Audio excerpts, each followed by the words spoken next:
top of the leaders board. One of them is Stephen Allen.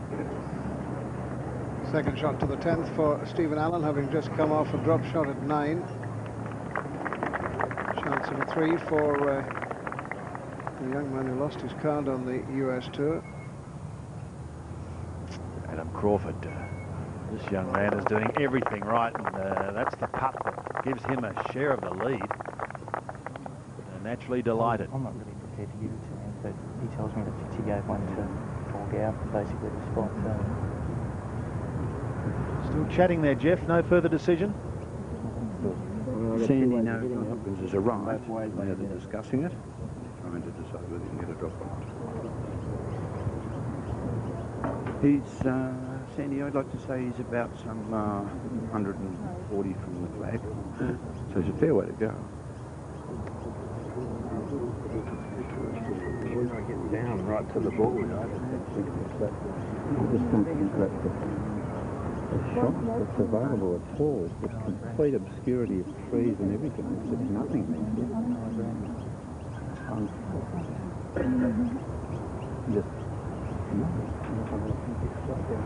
Just no. What about the straight up through there?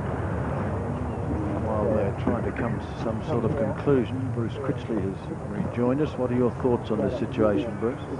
Well, I must say my mind goes right back. What the argument is he says obviously that piece of scaffolding is directed between him and the hole. The referee is saying, but you can't possibly go that way because you can't swing it that way. But Allenby's going back to a thing of the world match play probably nearly 40 years ago. Jack Nicklaus, 9th on the West Course at Wentworth. And exactly the same thing. He was deep rough, and there was a sign 100 yards ahead, and the referee said, well, you can't get to it. But he said, that's my route to the hole. It's in my way, and I want to drop. He wasn't given a drop. The referee was changed. It's a very moot point. But obviously, if he can come out a couple of yards, a couple of meters to the side, maybe he can wend it round. But that is the discussion. Over here, through there. Yep. That has some way to run, I think. Yeah, I think it has. So let's join another of our leaders, Steve Allen, hoping to break away and again lead on his own.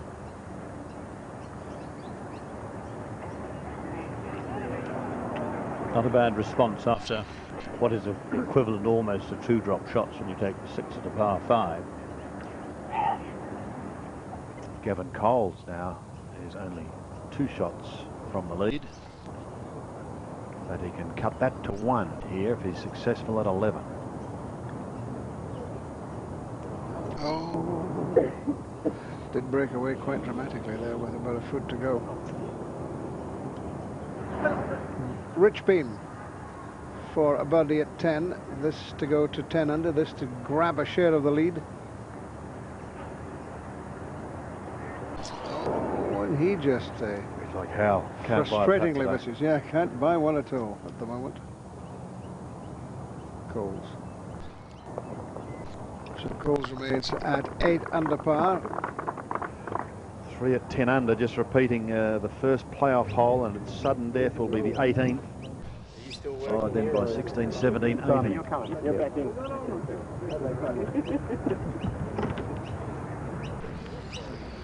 Well, they're beginning to look at. Looks as though there's been a decision made here. Jeff, have you got a ruling? Sandy has been given relief. He was explaining to John Hopkins that he had 2 shots available to him, a low hooking 4-iron, right of that the tee tree in front of him, or a high lofted lob wedge through the gap. So he was given relief, and he will now get relief from the tower. The argument was it really a valid shot, the high lofted one that would actually have to go straight through the tower? It was enough of doubt, so you could benefit from that. The player's brilliant break, I have to say, a great break for the player. This is a huge break. And of course, it doesn't happen very often in amateur golf because you don't have camera towers and spectator stands and things to get in the way. You have to take the club's length relief from the line of sight and then within 1 club's length. Well, that gives you an excellent idea of what he can see and what lies ahead now. And said, Bruce, this is a major break for Robert Allenby. Well, it's and it shows the advantages, I suppose, of maturity. There he is. There's the club right of the obstruction by where he's put the tee in, and he can go within a club's length to the right of that.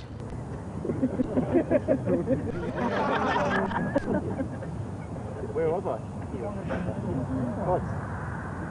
How hard do you think my shoulder is? He said he didn't drop it from high enough. It's got to be shoulder height. Now in play as long as it's not nearer the hole. No, I think he's right now. We'll let him settle down and just move across to Charles Howell.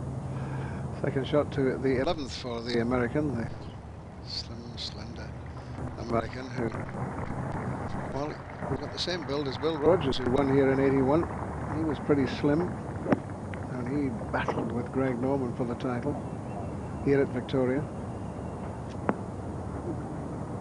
Rookie of the year last year, Charles Howell, with 5 top 10s, and he's certainly gone on with it this year, breaking through for his maiden win.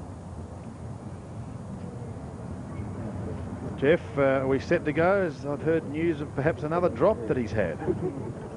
No, he's fine, Sandy. He's, okay. He's been given relief, and it's just he and the rules committee guy were deciding which way he dropped it, where he dropped it. So he's had about 3 attempts, and now he's ready to go. Just see exactly where his ball is now. I think the argument on the point was the player may not obtain relief under the rule if it is clearly unreasonable for him to play a stroke in the direction he wishes to go. But anyway, it was a moot enough point, and we'll come back to that in a second. Craig Parry.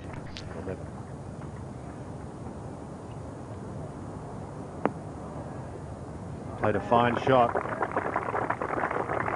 Remember, Parry's just 1 from the lead, and an opportunity there at 11 to possibly join the leaders.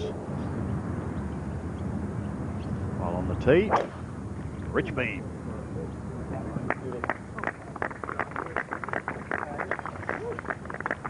He's been collecting pars ever since he had that stumble at the 5th, the chip from behind the green, but he's hanging around that. And here is Allenby. He's still got to draw this perhaps 20 metres, 15, 20 metres in the air with a lofted club. That's a hook 7 iron, but it's not hooking. Right-hand trap. We said what an easy finish in some respects it is to pick up shots. There's a lot of players out there on the back nine who would love to finish the way James McLean did. 2-4-3, birdie, birdie, eagle. Home in 32, round in 68 for 4 under par. So it just shows you what you can do in the closing holes here at Victoria. Charles Howell has had trouble buying a putt. He's got yet another chance. A birdie attempt at 11. This looks good. Yet again, he shaves the cup. Fairly quiet during the front side now. Everything's changing. Nice 4 at the last for Steve Allen. Good strong par for the 11th. Dogleg left to right. And he's avoided the bunkers, in which case that's going to set up a nice shot. The pin's well back, middle of the green. Good position. Aaron Baddeley for a birdie at the 12th. Currently at 8 under par, having just dropped a shot at the previous hole.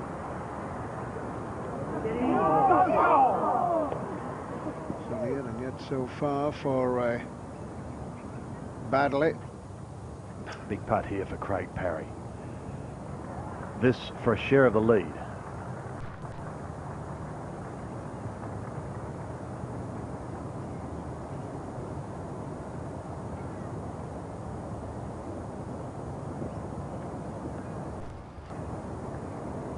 Has got it. Craig Parry joins them at the top of the leaders board at 10 under par.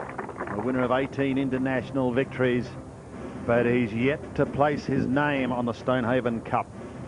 Maybe today is the day. Had a great time at the NEC Invitational when he pocketed a cool $1 million for rounds of 72, 65, 66, 65. he's got his form going here at Victoria. A four-way tie at the top of our leaderboard in the Holden Australian Open.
Continuing dramas surrounding Robert Allenby on the par 4 13th. This is his third shot.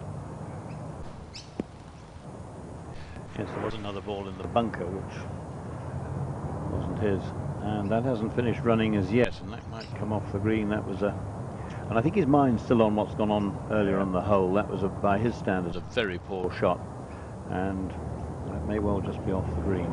4 players tied at 10 under. Stephen Allen is one of them. Just 108 metres, and this one looks right at it, just a little over the flag. Watch it now. Well, I tell you, the drama of the 9th hasn't affected his concentration. Great shot there from Allen. This is Parry at the 12th. Also with a share of the lead.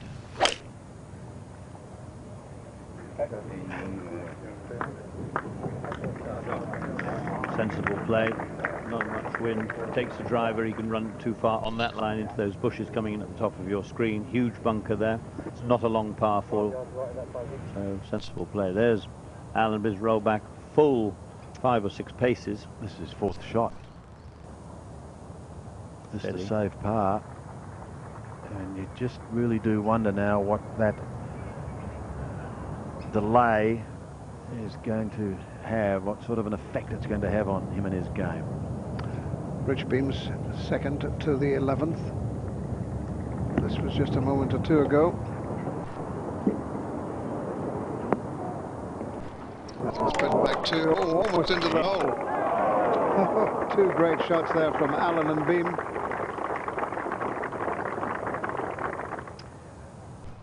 Allenby now to make 5.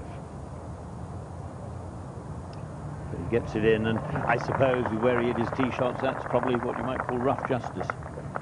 He'd have been extraordinarily lucky if he got out of it with a 4. And he's only 1 off the lead and plenty of time to catch up. Allen a chance to again go to the outright lead. And the little bloke won't lie down. 11 under. I like the way he coped with that, the histrionics at the 9th. Good 4 at the next, and a birdie there. He's on his way once more. Adam Crawford now 1 stroke behind Allen. Here he is at 13. 149 metres for Adam Crawford. It's just not what he wanted, this lengthy delay on the group behind Allen. He needs to keep his momentum going. This is a good looking shot in. Very, very good line. Depending on the length, this could be extremely good. Just bounced short. He's underclubbed himself there. Stay there. There's quite a slope on that. He's never going to bounce on from there. As Jason was saying, it's again another case, almost 2 clubs wrong.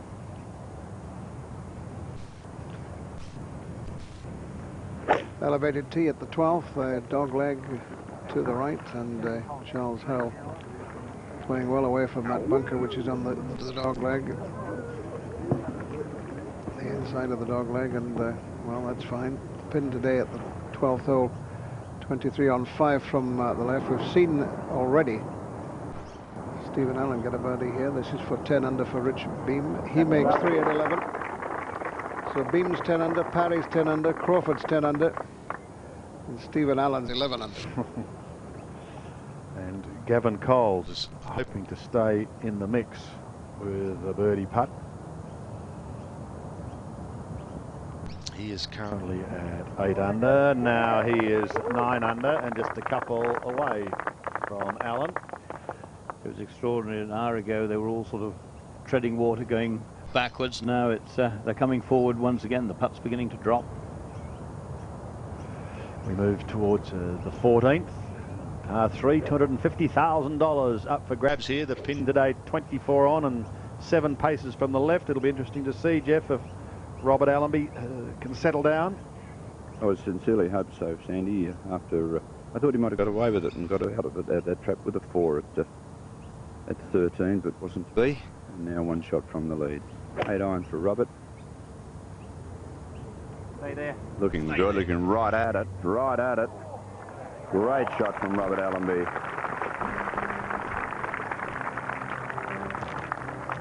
Hitting the green that slopes front to back.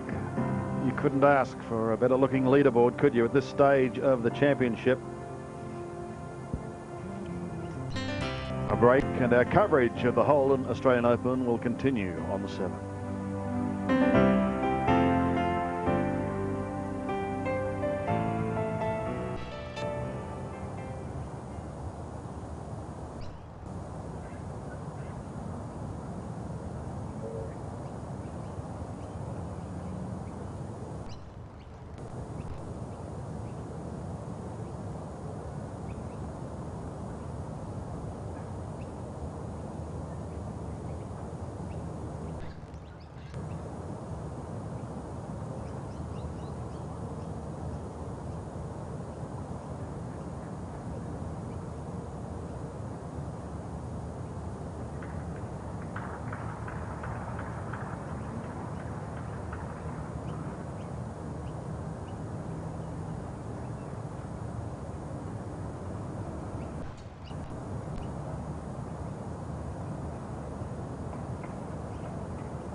This is Charles Howell III playing the par 4 12th. Good picture through the trees there of the new clubhouse being erected at Royal Metropolitan. Melbourne. Melbourne. Regardless of that, great second of Charles Howell. He's still around, although he's suddenly slipped 3 behind. But there's so much golf to come. Those closing 5 holes, which are amongst the easiest on the course. 2 par 5s in there, short par 4. Allenby is stalking, so we'll go back to him. In the meantime, Crawford playing his 3rd to the 13th. Hard shot this, Sandy, because 3/4 of the way to the hole was it was all uphill. He did really well to get that close.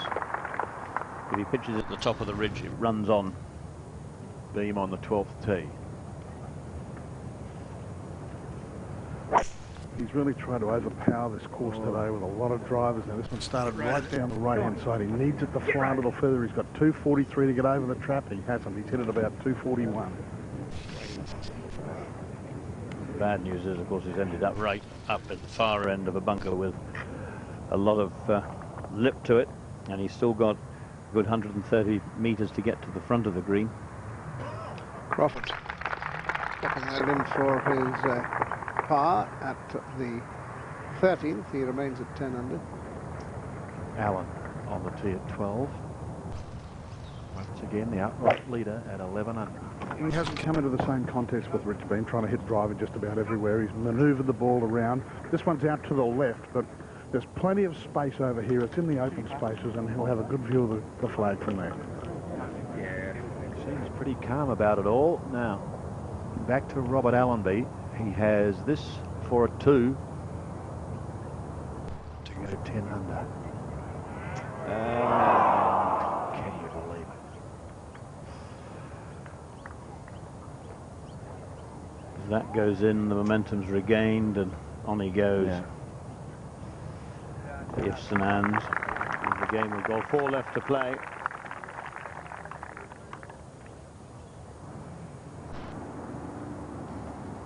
Craig Parry, 10 under through 11. Putting here at 12. It looks good, doesn't it? Oh, on the edge. Another roll and it would have been in. Could that at the end of the day cost him the title that he wants so dearly, because his name is not yet on the Stonehaven Cup. First time he's done that today, Ren. He's been very unlucky. Well, Adam Crawford, an unknown in a sense amongst some pretty well-known names. Most important iron a bit of his life. Yeah, this is Adam Crawford, the par 3 14th. It's the 3rd day they've had a very similar pin, so the players should be accustomed to getting this ball back there. It's a pretty good looking shot too, giving himself an uphill putt for it too. He's the pin well on, 24 paces on. Short, yeah. No, Charles Howell. He's going to win this. I think this has to go in. And it has. We shall see. At long last, Charles Howell gets a birdie putt in. He's only 2 back. 2 behind Stephen Allen. Robert Allenby finds himself now on the 15th. And he's got the heavy artillery out, Jeff. Well, Sandy, it's 292 to the middle of the green, so it's a good 280 to the front, and there's no breeze whatsoever to help him, so he needs to get all of this. It's a huge reward if he can do it. Even a chance for eagle. Well, it's the right shape of shot for him. A little bit of a draw, but he's turned it over too much, and I think he's got a ghastly position. No, no good at all. Well, the thing is, he hasn't gone in the sand, Jeff. He's actually stopped at the top. He's in a thick lie, and, well, if he takes his normal stance, he'd be aiming 20 yards left of the green, 20 metres left. That he'll be horrified, I think, when he gets up and sees that. Desperate measures.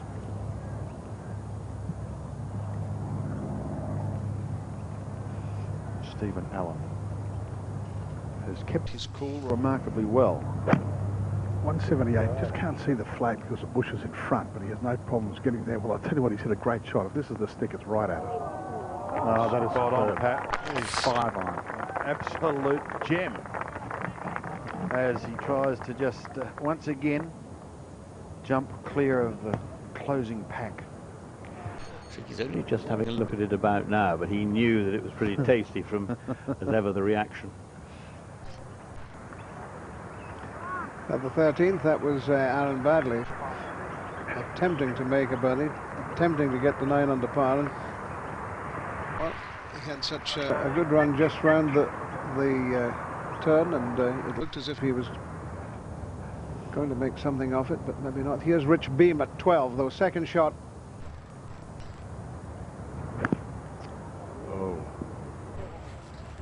Well, lucky that that ball came out. Could have been buried in the bank there. Sometimes you see Americans taking on shots that really are not on at all, and something that they never come into in a year's golf in the States is a fairway bunker with 5 or 6 feet of face to it. It just no longer exists on American Tour golf. And well, he was 10 under, he's only one behind Allen, and maybe desperate measures because he saw the quality of the shot from Steve Allen, with whom he's playing. Once again, could be looking at a 2-shot turnaround, something we saw earlier in the day.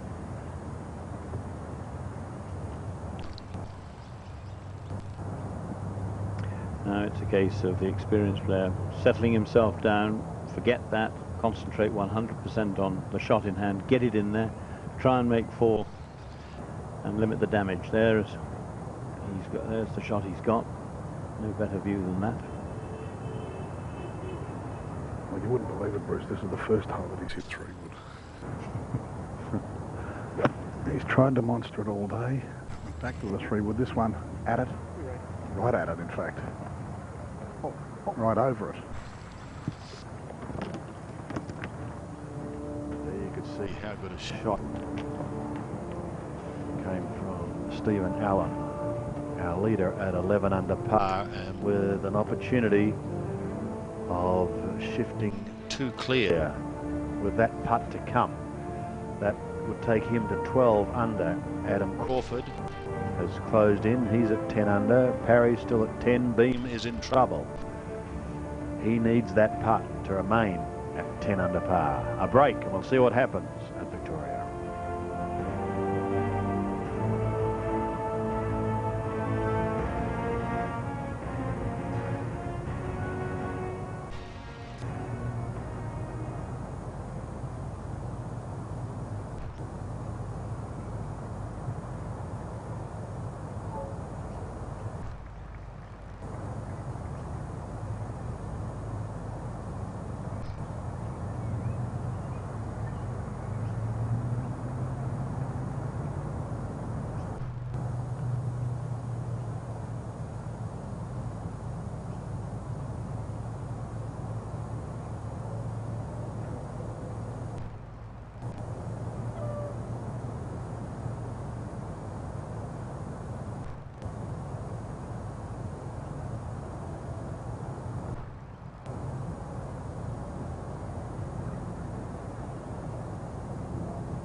dreadful lie for Robert Allenby here at 15 in incredible muck. What can he produce out of this? He has not touched the ball. I think the sand iron's gone straight underneath that, Sandy, and it's just basically gone up and down. Well. It may not even have gone up, it's just gone down, chopped underneath it. And it's certainly no easier now. Back to him in a moment. In the meantime, Rich Beem. A difficult putt here to save par. The putter just not warming as it did in the first couple of rounds.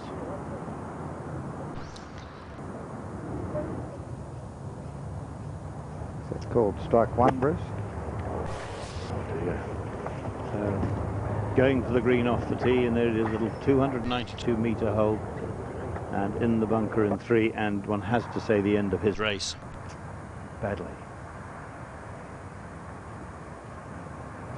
It's amazing, isn't it? The last 9 holes, 63 to 72, Jack. As you said, things start to get a little clammy. The hole gets smaller, and the nerves tighten. The Craw birdie putt up the slope at 14, yeah. Right in the heart, short. Now, Sandy, didn't I tell you that little 15th would get somebody? Told you that on Wednesday. Didn't think it'd be that severe. That's something you see quite a lot of too, amongst particularly lesser lights, is coming up short with putts in the final moments. Here's the 4th shot of Allenby.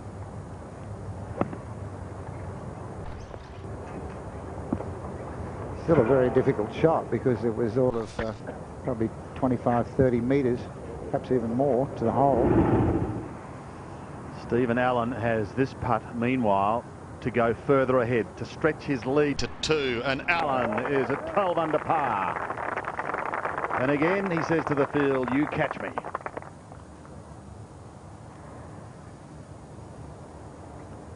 This for a bogey 5. Remember, he had an air swing over there. Oh, I don't believe it. What a putt from Robert Allenby. But a great putt, a drop shot, and he's now 4 from the lead. Rich Beem makes a 5. And you just think about Allenby, 13th tee, he was on the lead, in the lead. He's now 4 behind. MasterCard priceless putt, Jack. I think you'd agree. Finally, something good happening for Robert Allenby on this hole. Well, it might be a priceless putt, but I think it's probably fruitless now for his chances. Bad mistake. I thought it was the wrong club from the tee, personally. But anyway, I'm not out there doing it. I thought it was a very risky shot with the driver at this stage of the championship, because had he hit a 3 medal or even an iron and posted the score, the others have to do it. Now he's got to pull a real rabbit out of the hat. Yes, has it ended his challenge? He's running out of holes, and he's down by 4. Allen again, opening up a 2-stroke lead as we head towards the 72nd hole, Victoria.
This is Aaron Baddeley. He's at 8 under. Time is running out for him. At 14, he needs this badly.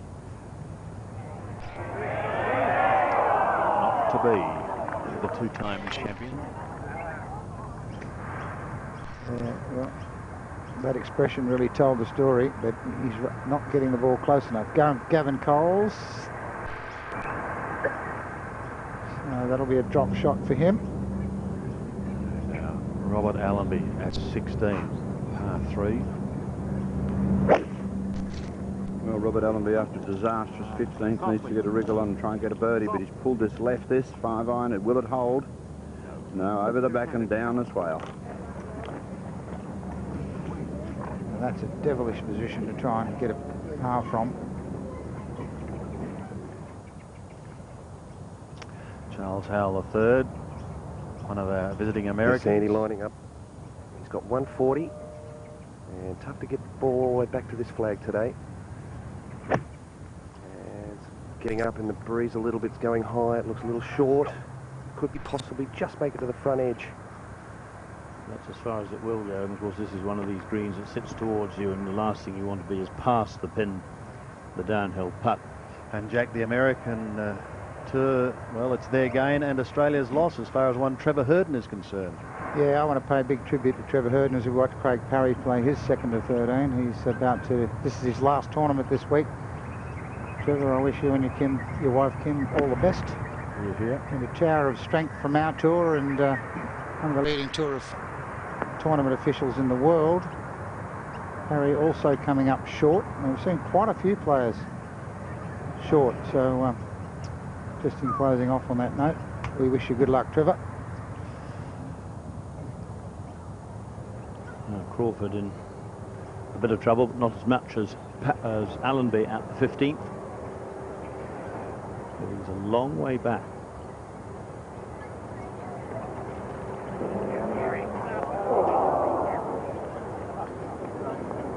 So hard. So if you get into the bunkers here beside the green, you're okay, it's a benefit, but you find the ones on the approaches. That's so hard. 292 and maybe another hostage being taken. Allen on 13. Still holds a two-stroke lead. And he's got a wonderful advantage. He's got the two-stroke. He can take this much more steadily. He can play it more conservatively. He doesn't have to go looking for birdies. He can almost tiptoe in and maybe pick up a birdie or two in the last couple of holes. It's a great position to be in coming to the closing stretch. Others like Beam have to be more aggressive, but it's the 3-wood again.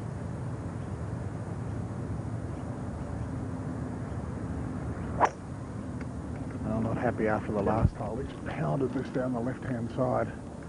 It's going to be a tight line. It's heading over towards, no, it's just taking a decent kick now, and it'll feed back down towards the centre of the fairway. That'll be perfect. Give him a nice view of the flag from there.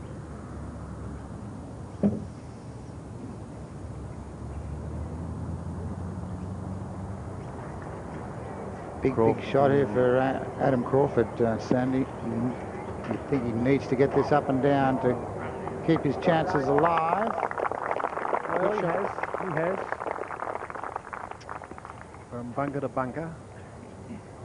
Still not without a chance. Interesting though, Bruce, he laid up, obviously, because he was in the back, one of the first traps. If you're going to lay up, surely you've got to take that right-hand bunker out of play. And take the 6-iron. 6-iron, which Rich Beam hit earlier in the week, and still made 3. Craig Parry within an ounce, one felt, of sliding back into that bunker behind him. It was right teetering on the last bit of grass that would hold it. So a break there. Parry done nothing wrong, got to 10 under, but suddenly the man behind him has slipped the leash a bit. It's difficult to line these putts up. A lot of players will go back and walk in the bunker and get the caddy to clean up behind them. But this is not an easy 2-putt. There's a long slope, 2/3 of the way up to the flatter part of the green. So pace is not difficult, not easy to get right. Especially at this stage of the championship, Bruce, where things get a bit tight. The first thing that happens is you start leaving your putts short. Mind you, this guy is one of the best putters in the game.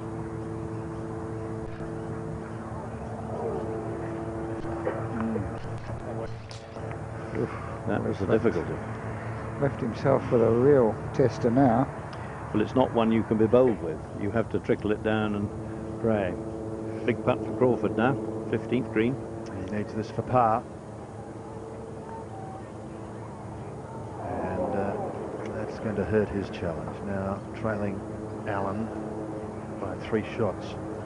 It's a classic case. They've gone hunting the leader and stumbling in the process, and of course make the leader's job a bit easier. Just only Craig Parry now within 2 shots, and he's got a tester too. So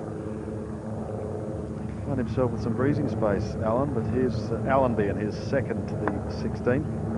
Tough shot this.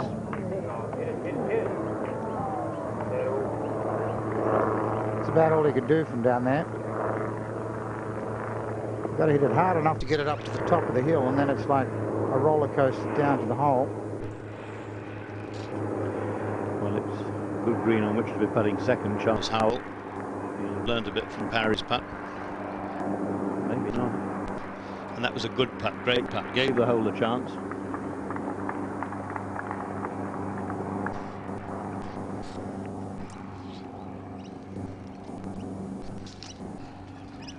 We're joining Aaron Baddeley and the 15th.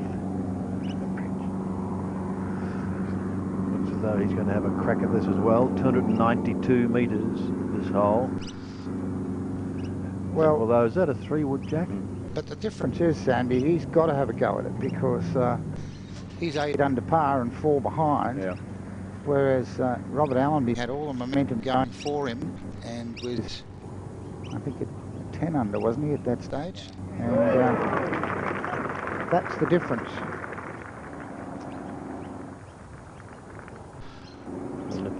Nip ahead to the 16th green, see if Allenby can say par, and he does. And I must admit, that shows enormous character to get that in with the way things have been going. Could be a mental wreck after those 2 holes. Yeah. Scar damage, Bruce. Mental scar. Back to 15 badly. Started down the right with a touch of draw and let the ground do the rest. Must be right if anything.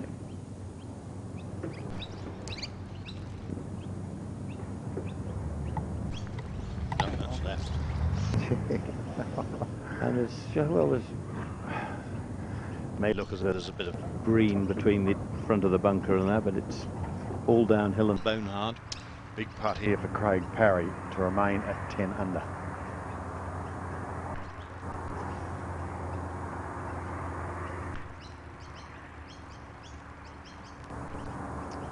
He misses, and Stephen Allen now has the biggest lead that he has had in this championship, and the little man looks unfazed by it all. Trying to keep the smile off his face, I think, because he saw that. He did, standing up the fairway watching. His lead is 3. Parry, Howell, Crawford, Coles, Beam, all at 9 under par. And most of it coming from trying to narrow the gap, trying to cut things down, and you can't do it.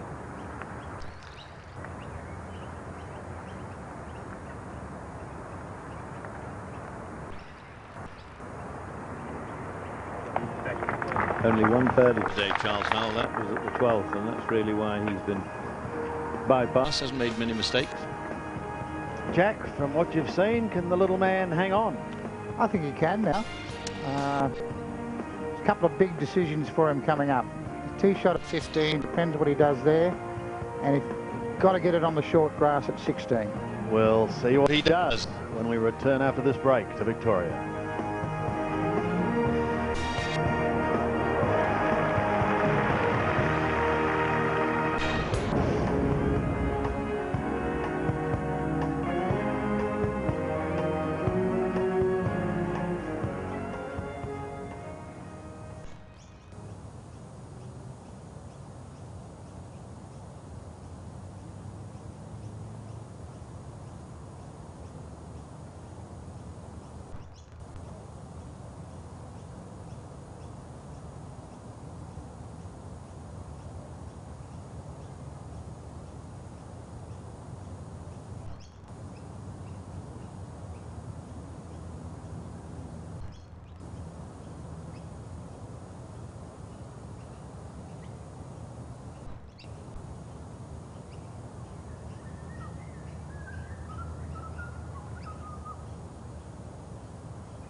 Stephen Allen holds a 3-stroke lead coming towards the closing holes of the Holden Australian Open. Remembering this year it is a 54-hole championship. Trying to chat about the 72, but it's, we remind ourselves, this is 54. Not a breath of wind really over the course. Still $250,000 up for grabs on the par 3 14th. The slender figure of Charles Howell III on the tee.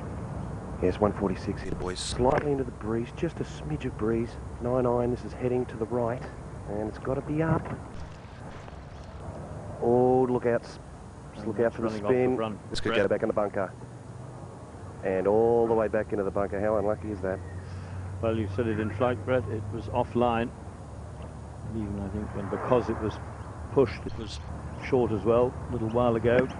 This was Rich Beam just a few moments ago, Bruce. And they're all ending up, it's all this desire mustn't go past the pin. It's so quick. And Stephen Allen will be the beneficiary there again. He'll be the second to go. He'll get the teach on the speed.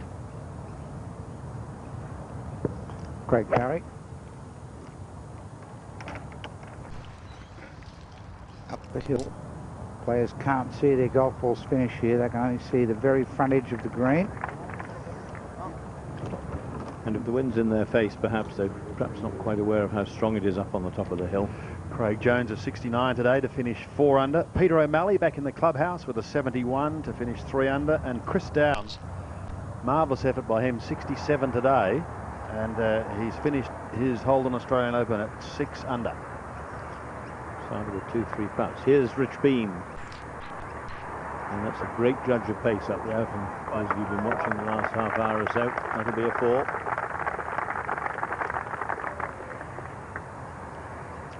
But he'll rue the 12th hole. That's where he let his man go from 1 ahead to 3 ahead.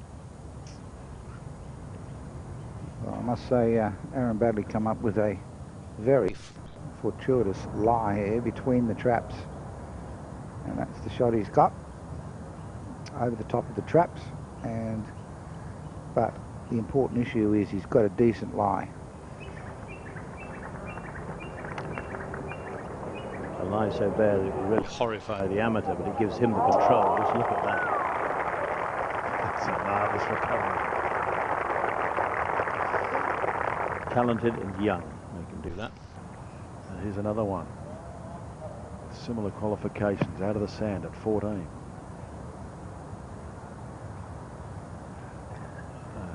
With that, he would not be too impressed.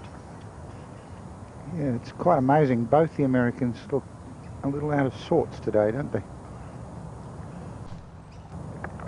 Crawford on 16 manages to save his par. He remains in that cluster at 9 under. Now Stephen Allen, remember, on the front. So poor first putt. This to save par, and he doesn't do it. He's opened the door again. Ooh, that was a bad first. He saw what he had to do from being before him. He never said that winning was easy. The lead is now 2. Wonderful view of the 14th. It's green, surrounded by a sea of sand.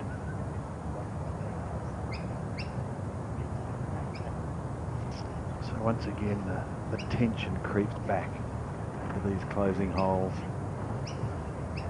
Players like Craig Parry fighting to close in on Stephen Allen.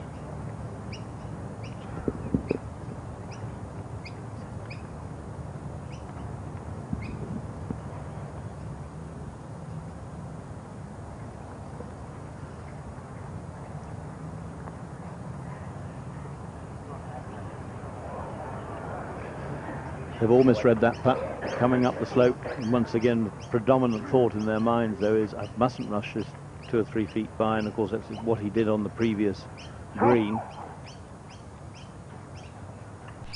So all those factors against him. It should be a 3 when the time comes. Charles Howell started the day at 9 under. Is still 9 under. He finished 9th. in this event last year. Yeah, he was brand new out of the packet last year, wasn't he? Just turned pro, and what a year he's had. He had a good year last year, though. Had 5 top 10 finishes, was Rookie of the Year. Yeah, but he only turned pro on the latter half of the year. Yep. So this has been his first full season in the US, and he's jumped up to number 7 on the money list and number 23 in the world. And I don't think he's going to win this week.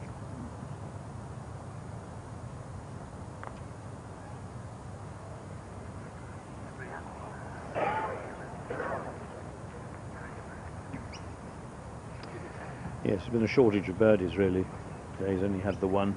Now he's had 2 bogeys on a day that's arguably the best for golf of the lot. Putter's gone a bit sour on him, hasn't it? Hit a lot of good putts that just graze the hole. Just 7 pairs remaining out on the course.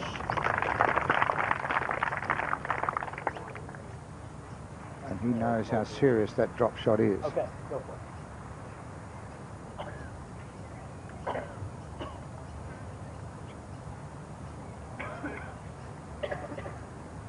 Give this one his attention. There's just a shade of left to right in it, or hit it firmly and straight.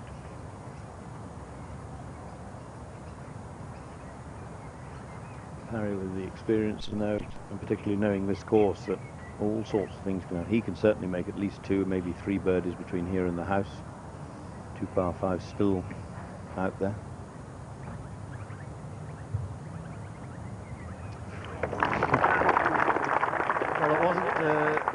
Dead centre, but it was okay. Just a little nerve tingler. I was just thinking, Bruce, it's been so long since they've played a real big tournament here that some of these young fellas won't understand the nuances of 15, 16, even 14. Aaron Bradley cleans up. I think the great thing, Joe, at the end of this year is this young man seems to be back in the game. A career not dissimilar in many ways to that of Justin Rose in Europe. Well, he finds himself once again still in with a chance at 2 behind the leader.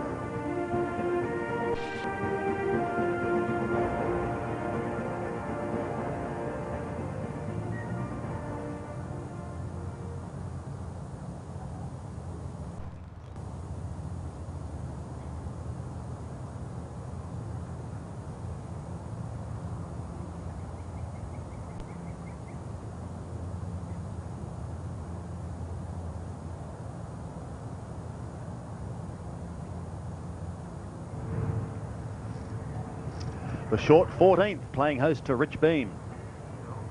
One of a group at 9 under. 5 players at 9 under at the moment. Hang in there. Fight. Hang on. Yeah. Okay. So get out and bite. Hasn't reached, flying high. Tugged it left. Badley, who's got it back to 9 under par.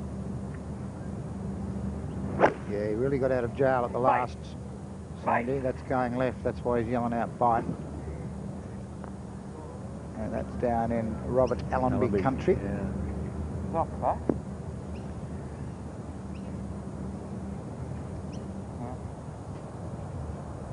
On this hole, courtesy of our census analyzer, we can see what has transpired. Green in regulation, some 55% today on this par 3 nearest the pin. Nick O'Hearn at 3.67 metres, and interestingly enough, the average 9.90 metres.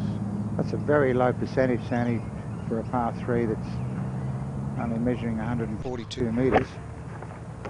Only 55% of players finding the green. Sid.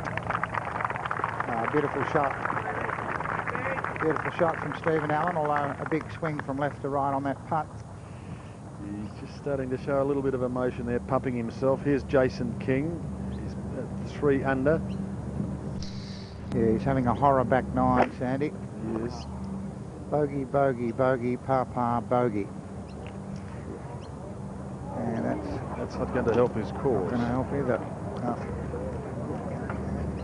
it's a shame because I think he's probably thinking about what sort of money he could make, and you know, he's always struggled for support in financial.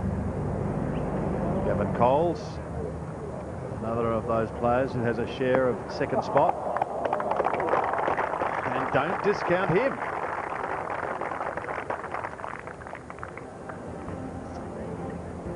So I'm really looking forward to these closing pairs playing 15, 16, 17 and 18. Don't think that it's all over yet. The lead is 2 for Allen from Crawford, Badley, Parry, Coles and Beam, all at 9 under par. A break and more shortly from Victoria in the Holden Australian Open.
Rich Beem needs something to happen here in his game if he's going to challenge.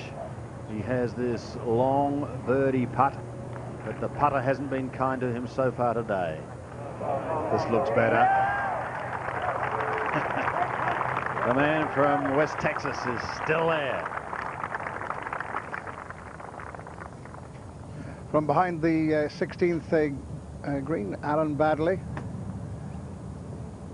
Touch shot to get it back up the hill, and he's played it absolutely beautifully, almost into the hole. That is a marvellous shot from Aaron Badley. It will save his par, and he'll stay at 9 under. Beautifully played. Well, what can Stephen Allen do now, Jack? Well, he's seen Rich Beem hole his. This would be a real tasty one to make right on top of him. It'd be like, back to you, Mr. Beam.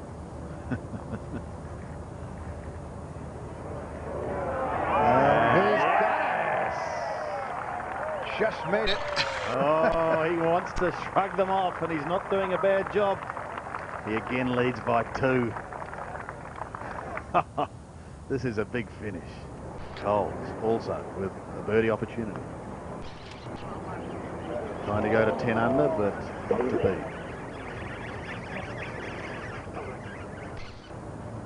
So Coles will remain at 9 under par, tied with Parry.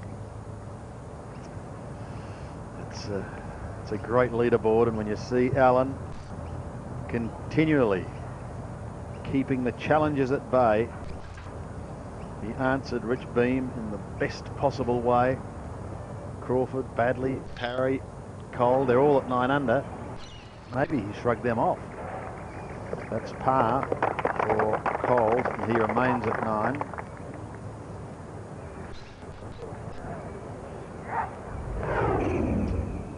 Rich Beem was the challenger, wasn't he, just a few moments ago?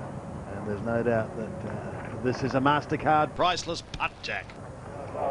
Well, it'll be priceless if he goes on and wins the championship. That probably would be the putt that turns it all around. He's been rather scrappy, to say the least, today, but as we watch Charles Howell try to knock it on the green here at the short par 4 15th. Many have tried before him. Most or all of them failed today. That's in the shorter of the fairway bunkers. That's what he's got left.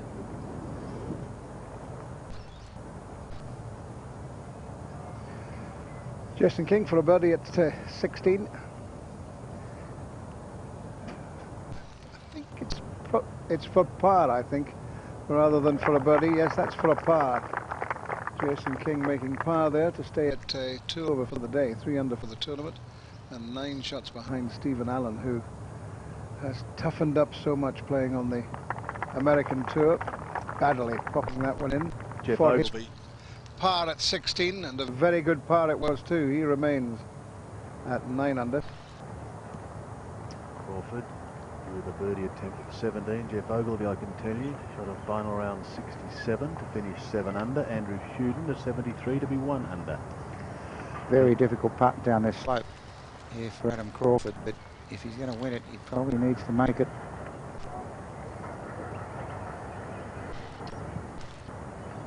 Looked so good for 85% of the length of that putt. 16.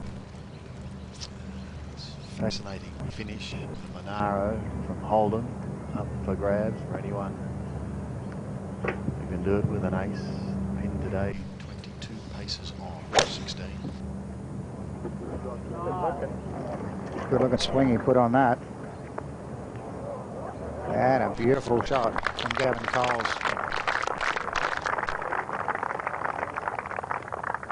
Just for those who haven't been watching, and we've got a great little short par 4, a par 3, and then 2 par 5s to finish. So many shots can change hands in those last 4 holes.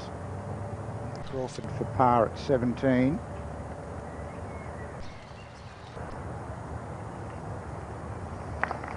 Now he needs an eagle at the last, I think, to give himself any chance.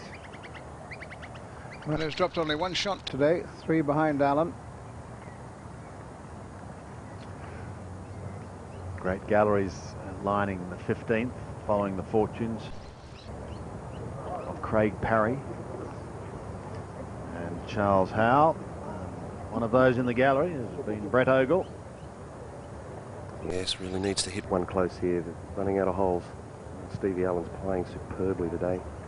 Craig's got about 124 metres here, slightly into the breeze. Raining. Greens are getting skiddy and hard to control the ball. This is going just left of the flag, fading back. Looks pretty good from here.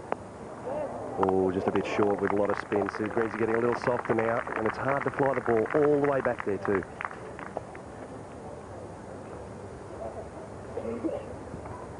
Interesting thing, though, was he laid back far enough to take those bunkers out of play and give himself a full pitch in there.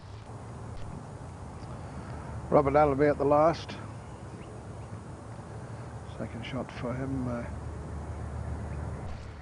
Former winner of the title, and well, he had his chance today. Certainly after the 4 birdies in a row around the turn. Oh, what a fine shot. Oh my goodness gracious. Almost as good as his second shot to the 18th at Royal Melbourne, the year they nearly won it as an amateur, the year that Wayne Riley took the title for him by birdieing the last 3 holes.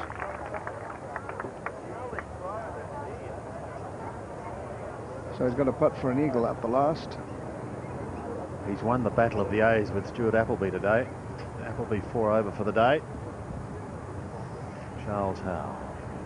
One of the hardest shots in golf, Sandy. 40-50 metre shot. He's got a nice clean lie, Jack, but it's a dangerous shot. Looks good though. He's played it flat and low. It'll go 1-2 and check. An immense shot. Terrific. Well done. Maybe this is the turning point for Charles Howell III.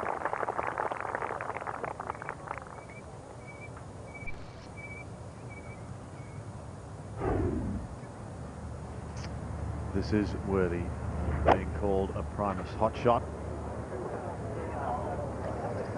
Yeah, it would have looked like frozen rope straight at the flagstick. Almost an albatross. 2 at the final hole, par 5. Almost.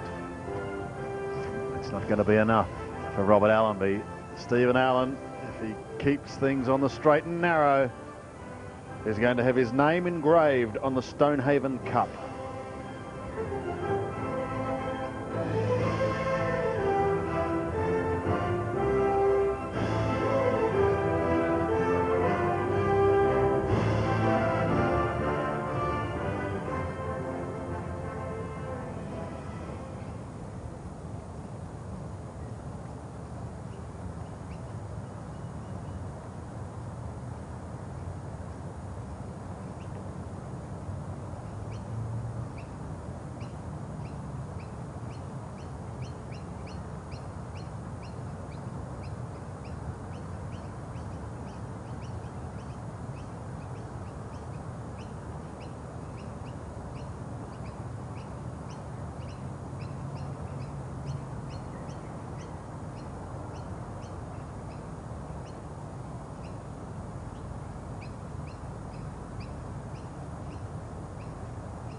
Craig Parry is one of those players now who desperately needs something to happen. He's got this long putt for a birdie on 15. Pretty good from where he was, but it's just another par. Gavin Coles, after that wonderful tee shot at this difficult par 3 16th, he needs it to give himself a shot. Left to right breaking putt. Perhaps just speed beating it on that line. Stuart Appleby for a birdie at the last. He's only had one birdie today, and that came at the 11th out in 38. That one doesn't go in. So just one birdie on the card for the defending champion. He was on for 2. So that's 3 putts at the last for Stuart Appleby. 74 for the defending champion. He finishes on 1 under par. Howell for birdie now at 15. We've seen Parry miss. He gets it. And it joins the group once more at 9 under. Steve Allen on the tee at 15. You can see he's taken quite a lofted club. There's no need for heroics here, Jack. Sorry to... Absolutely, Pat. Yeah, they've had a long wait on this tee, and he's playing it just right now. Apart from that putt a couple of holes ago, which was very tense, he's played beautifully today. Down on the green, Parry for his par. Stays at 9 under with 3 to go.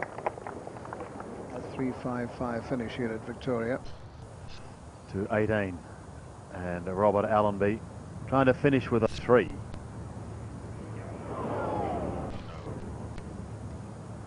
Started the week as favourite for this event. He birdies the last.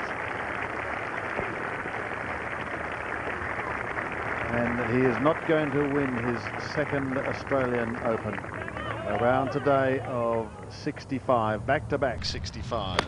Robert Allenby as we rejoin Our leader, Stephen Allen. Second shot at 15 for Allen, and it's another good one, by goodness. He has given himself the chance. He's played this hole sensibly in the situation. He's got a 2-shot advantage. Didn't take any chances off the tee, and now has given himself the chance to make another birdie. Move to 13 under par. Badley's third shot to 17.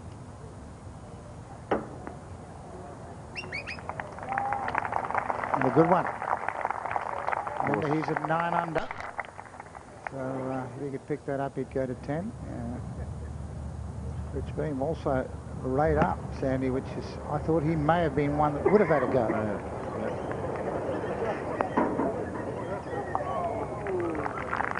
Course at the moment, playing under its par, just over 69.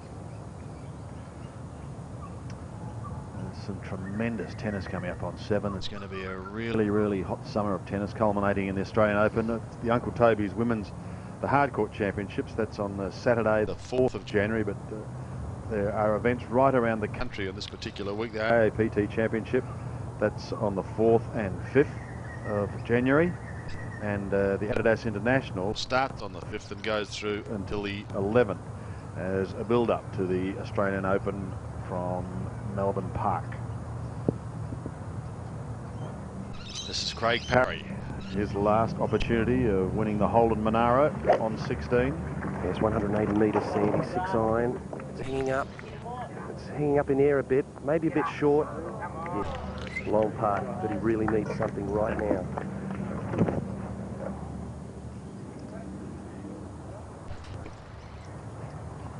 Now back to the 15th green. It'll be Rich Beem to putt first.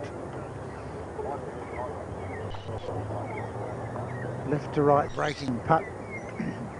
Most of the players have under-read the borrow around this hole. It does move quite a bit from left to right as they play out, right to left on the screen.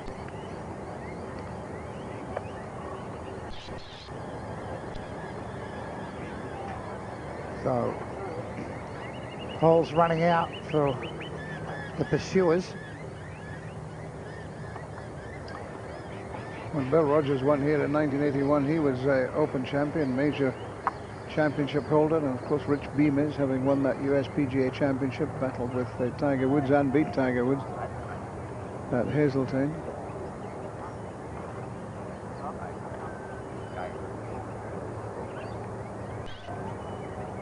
You just fancy though, Renton, he's not quite on song today, and if he's going to win it, it'll be this club that'll do it for him. But the man who's ahead of him, of course, is in a situation which will have him under considerable pressure. He doesn't look as if he's under too much pressure, Allen, but he must be churning away inside. This is Beem, however, Allen's main challenger for a birdie 3 at 15.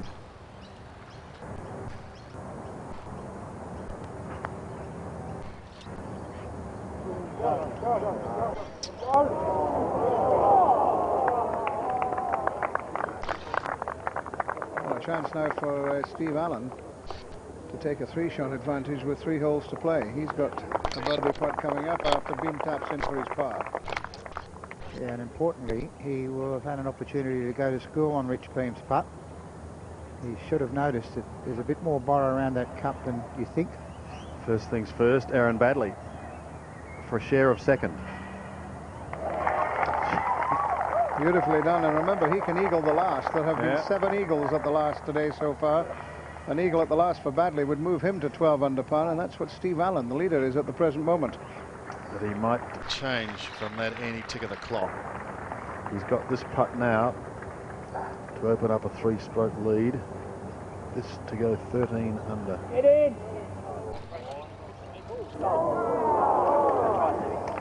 Wasn't a bad putt, didn't go in, but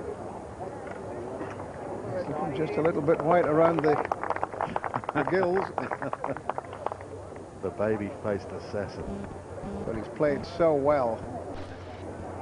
And he's just got 3 more holes to hold on. Charles Howell rolled back off the green at 16.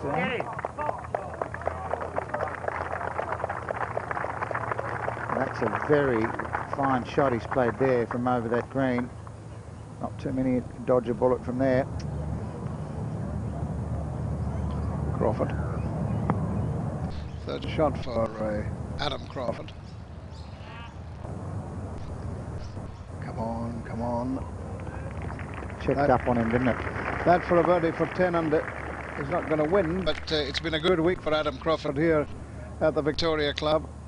We'll hear more of him in the future. Craig Parry. An outside chance to join those with a share of second. This to go 10 under. This looks better. Yes! Finally, he says, and he looks to the heavens. Finally. He's not out of it either. Beam, Parry, Baddeley, 10 under. Allen, 12 under. Roll on 17 and 18, the 2 par 5s. Howell to stay at 9 under, this for his par at 16.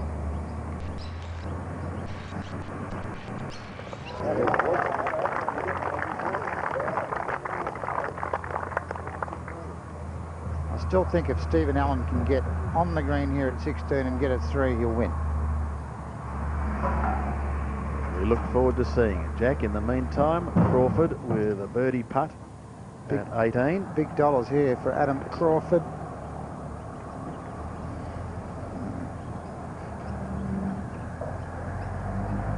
Drop shot at 15 really knocked his momentum around as we go back to this very hole. Sorry, the 16th tee. Rich Beam. Very still here, Jack. 6 iron. Hitting right. He must hold on now. It hasn't. Still going over the back through the crowd.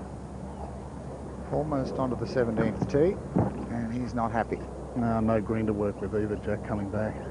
Would have looked pretty good to him in the air. Suddenly Rich Beam isn't smiling. But this man has smiled all week. Will he have a big smile on his face after he hits his tee shot here? What's the order you want here, Jack? What's the order you've put in? Just in the middle of the green, mate. Don't mess with the flag, just middle of the green. Jack, the other thing I might say is that Rich Beam has been very good at chatting all the way around. It's eased him up now. It's going to stay right, but it'll hold on to the green. That's perfect. Big swinging right to left downhill putt, but the first part of the equation has been adhered to. He's on the short grass. He's got an infectious little smile, and he's trying to keep it off his dial at the moment. He knows that he's so close to winning his country's national title.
Craig Parry on his penultimate hole, the 17th. He's got it to 10 under. Taking an iron from the tee, which is kind of surprising. This long par 5. What he's seeing is 2 shots to get to the left-hand side of the fairway and laid up. Have a look via our census analyzer on this 17th. Drives today with the fairway wood 40. Fairways hit with the woods 48%, and the irons very reliable at 100%. I suspect that was probably the only one with an iron all day long. Well, this man's not going with an iron, he's going at it. Yeah, he's not holding back, Jack. He's got the big fella out, and he's really rimmed this one. It's down the right-hand side, and run into that little tufty grass. He's got a tough shot from there to get over the trees. I don't believe he can make the green from there. He's either got to take it over him or hit a big, filthy cut round the dog leg. Stick it right in there, mate. Fine drive by Badley. Absolutely into the, what do you call it, the mayor's office? Absolutely, there's no other place to be, is it? Well, I'd say he's probably even got his feet up on the desk at the moment. He wants an eagle here to have any chance whatsoever. He's 10 under, 2 behind Allen at the moment. That's 179 for Aaron into 18 with a 5 iron, and you can't get much straighter than this. Be the club. Oh, be the club. And look at that. That's quite a sharp downslope from the front of that green to the back, and actually he's back in every sense of the word. I'd be very excited to see how he gets on in the States next year. And he's given himself a chance. Allen now at 16. Get the hole! Steady ball. Steady. A great putt. It was hardly running as he got to the hole, and on it Trundle. They never said winning was easy. No. Particularly if you haven't been there for some time. Well, you're absolutely right, Bruce. To win anything of this stature, you've usually got to keep your bottle, so to speak. And you've got to hold one of those nasty length putts to win.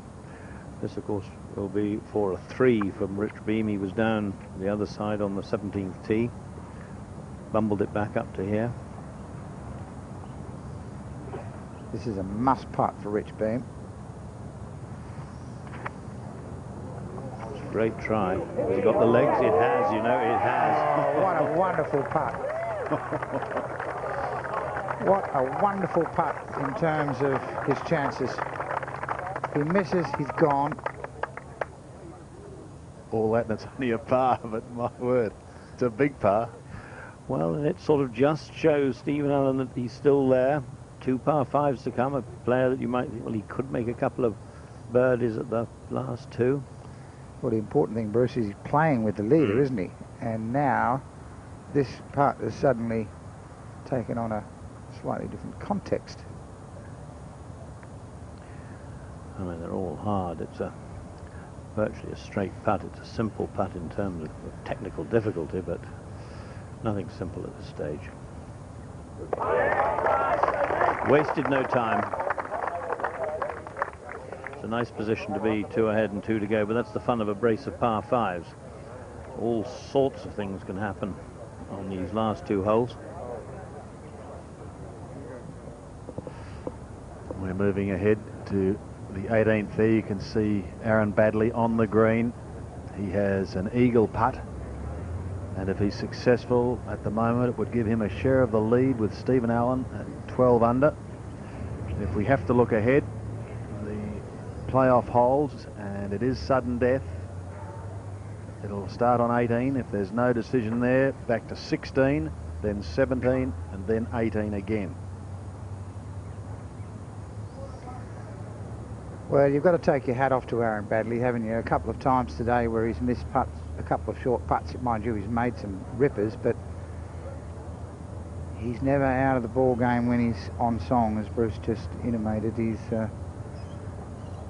certainly got the game, got the nerve to do well in America. Actually, it's been a good comeback in his year, because between February and August, he missed something like 10 cuts. He had a change of coach. There was a lot of drama surrounding that, and I think he's answered any critics that he may have had, Jack. Well, I think, you know, every player that's ever been through a rut. This for 3, no. They've all missed it on the left-hand side who've had this putt. Speed, that was all that beat that. Fractionally slower, and that would have taken the borrow. But it's been a great performance by Aaron Baddeley. Well, he's not out of it yet. He's going to finish 11 under. Don't discount Howell either yet. If he can pick up a birdie here and finish with an eagle. He's got 90 metres, guys, and this should be a pretty good shot. If he lands this beyond the flag, it should screw back. It's looking a little long to me in the air. Oh, my God. That's not where you want to be. No, you don't screw back from there. Adrenaline, but trying to do exactly what Breddo was saying, get backspin. Rich Beam on the 17th tee. Yet another driver for Rich. Plenty of them. This is down the right-hand side. Long, those traps are 299 metres away. Won't reach them. That's perfect. They'll work it left to right now around the trees for his second. Right up against the cushion. That'll be very difficult to get a wooden club on that and keep control of it. Fascinating finish with 2 par 5s, Jack. Take us through the first, the 17th. Yes, it's a very long par 5. Not many people ever get on this in 550 metres.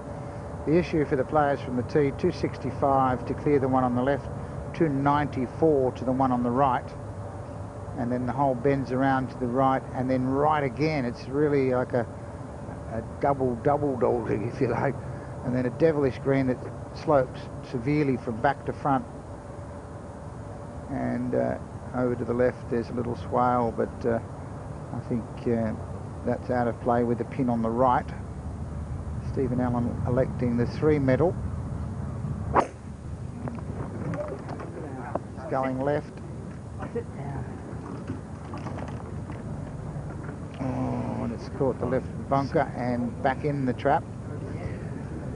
Possibly, Jack. That might be the lesser of the 2 evils. He can advance it a couple of 100 yards. There's not a great lip on that bunker. Up ahead, after an iron off the fairway, off the tee, a wooden club to here. Great position.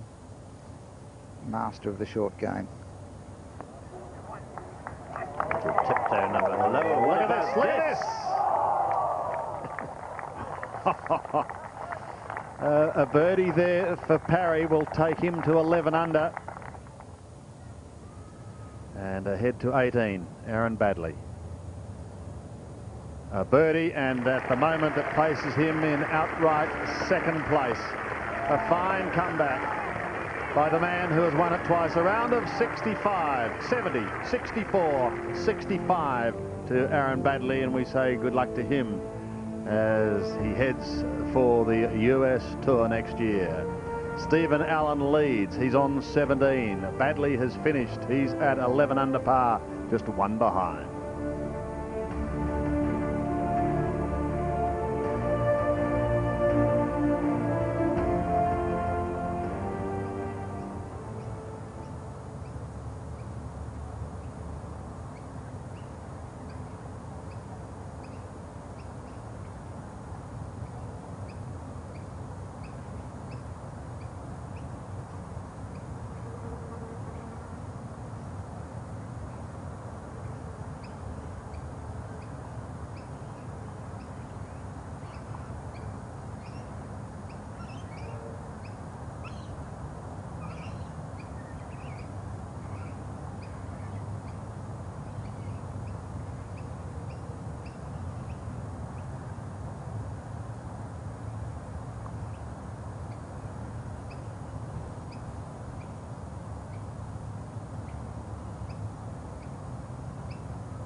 Charles Howell is playing 17.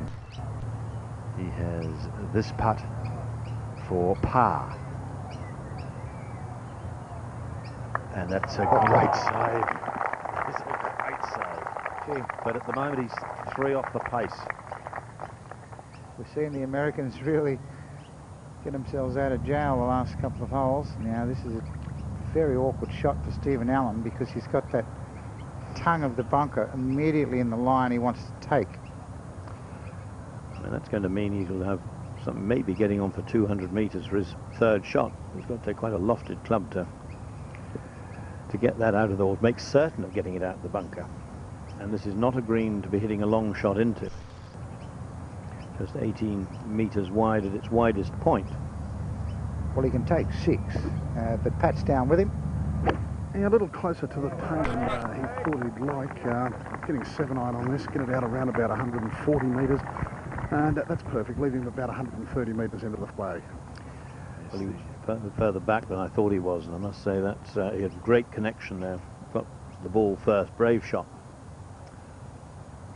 Craig Parry for a 4.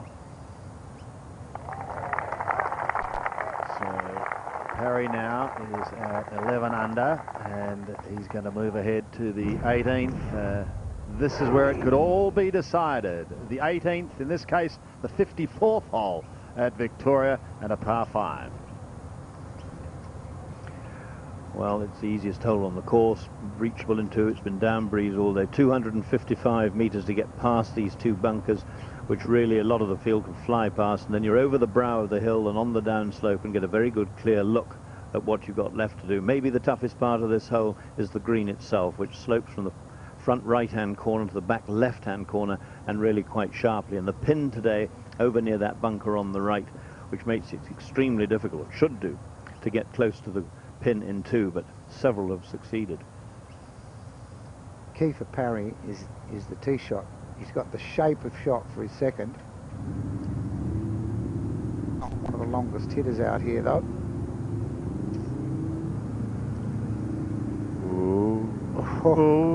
Oh, I thought it had missed it, but it hasn't.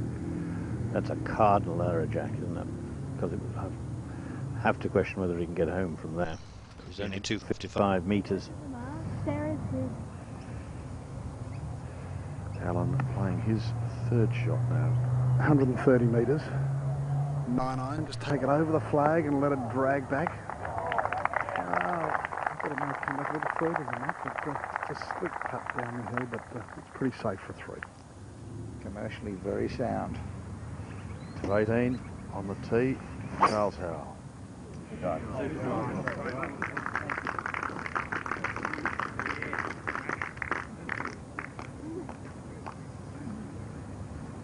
No problems there for the American. So we head towards 18. Allen leads.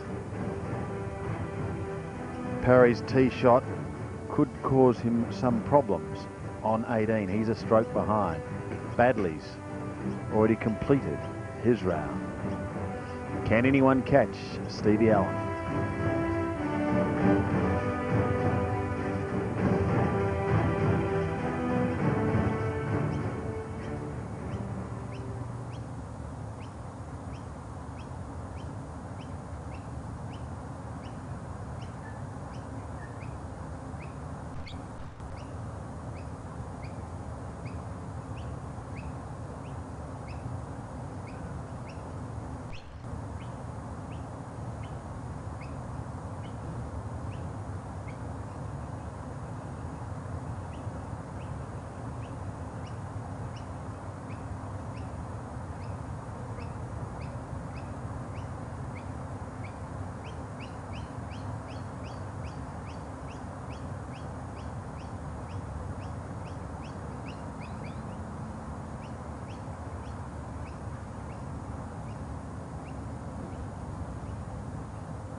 This is Rich Beam. He's had problem with his second shot to 17, hitting it way left, now playing his third. Yes, well, he double-crossed himself and pulled it way, way left, but this is a very nice recovery and heard that left.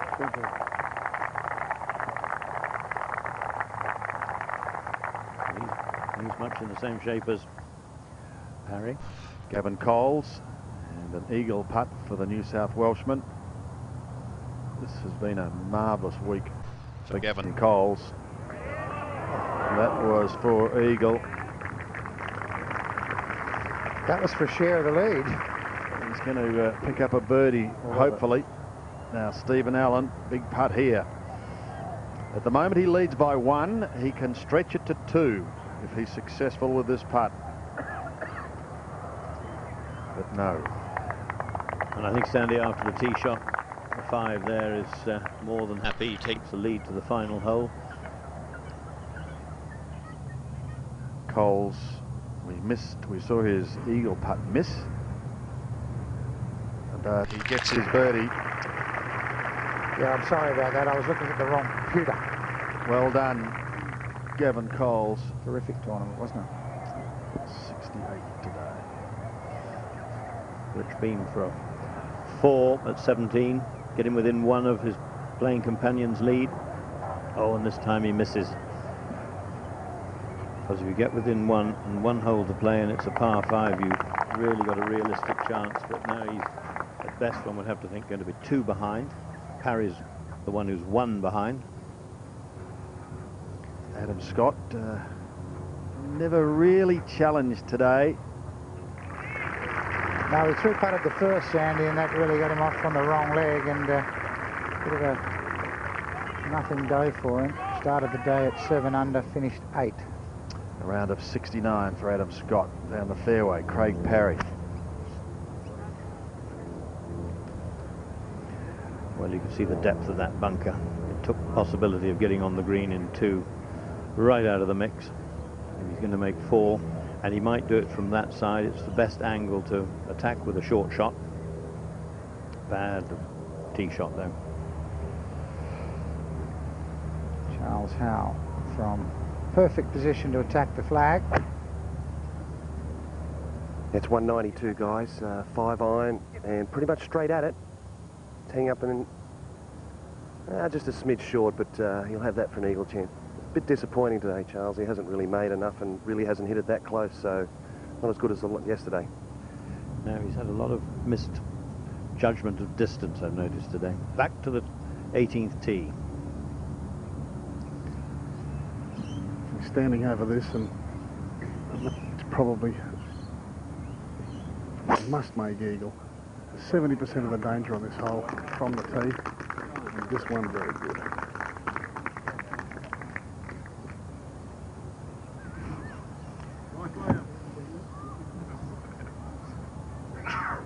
Beautiful tee shot. Now what'll Steve Allen do here? The only place he can probably lose the tournament is by hitting it in one of these bunkers under the lip, taking 6. And he's yanked that left. He has, Jack. That is left and heading towards the traps. Short and left. Might have run through it. The drama continues to build here at Victoria. Steve Allen so close, but he's not home yet.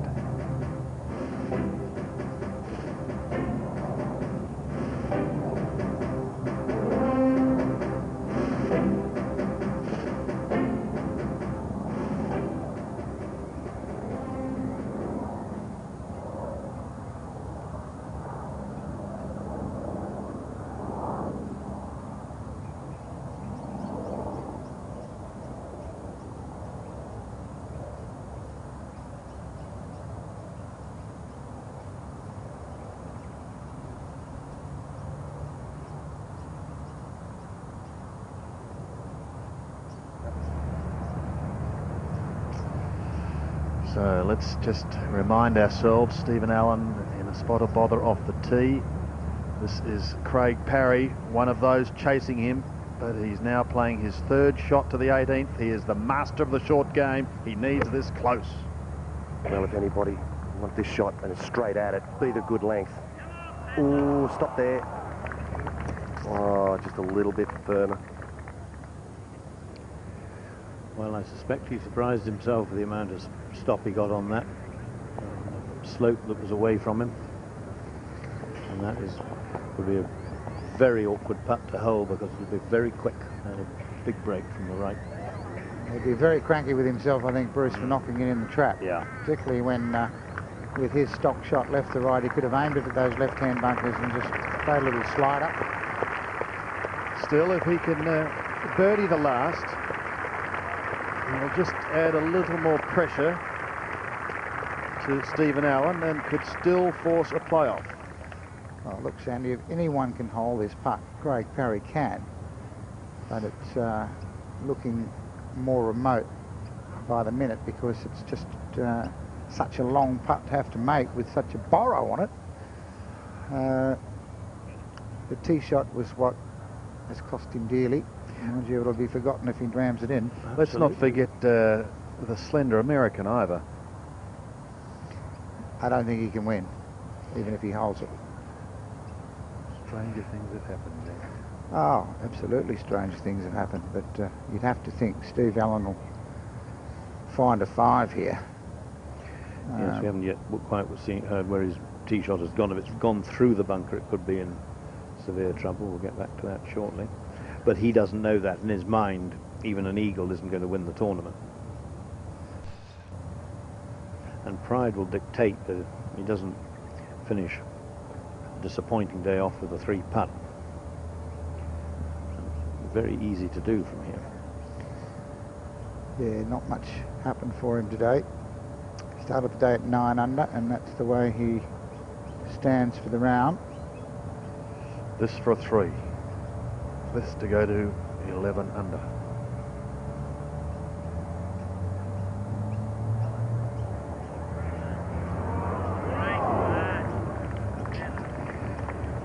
Ooh, risk.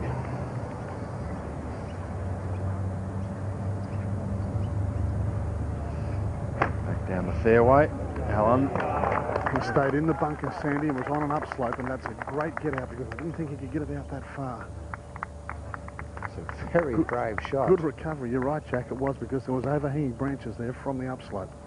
Very brave shot from Steve Allen. He's clipped that absolutely flush. And that should have ensured at worst a 5, which at 12 under. Parry have got a putt here to go to 12 under. But we've just seen how difficult that is. Yeah, the same putt from the other direction, you'd say some hope. But this putt has got to be so perfect, speed and line-wise. But he'd have learned a lot from Howell's putt. About what not to do anyway. And just how quick it is. And if anyone can get it in, as I said, this bloke is a chance.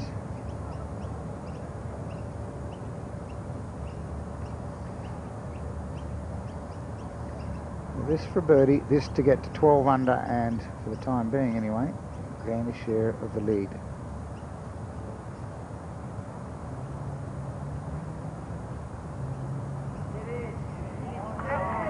Too high. Yeah. Softer. You can see it's the other side of the hole. It's such a difficult shot. We're badly already in the clubhouse at 11 under.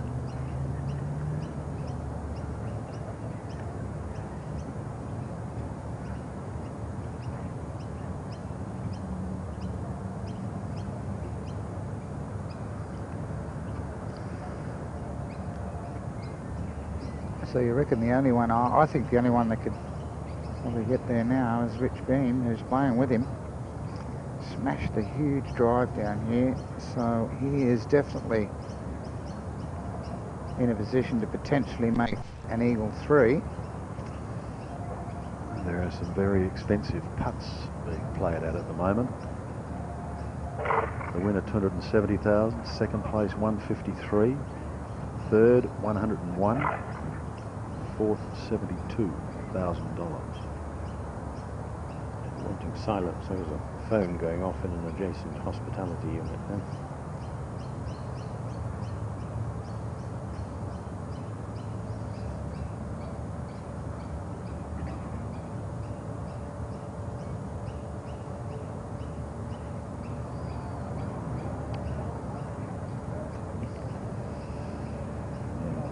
Not a good putt, never threatened the hole, and not a nice thing for Parry to have seen either.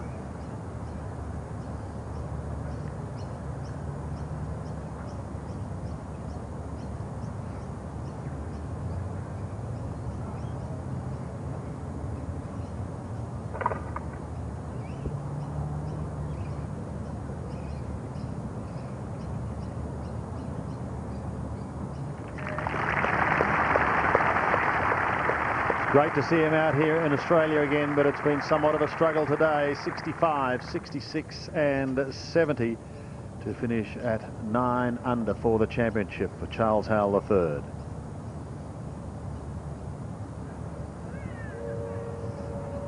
So the American visitors have given great value.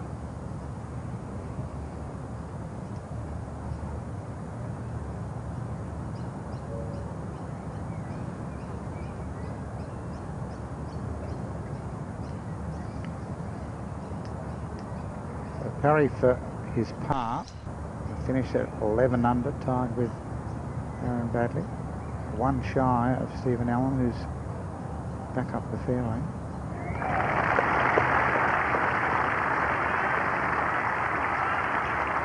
The national title still eludes Craig Parry, but he's given a wonderful account once again. 66, 65 and 68 to be 11 under and in a tie with Aaron Baddeley at the moment in second spot. It's been a long wait for this, but you'll know exactly what the state of play is, and a 3 is a must. Yes, he's been waiting a long time. He won't waste any more. Standing over at 194. First time we've seen a little breeze hurting him. 4-iron, down the hill, headed a little left. And look out for the trap, over the trap.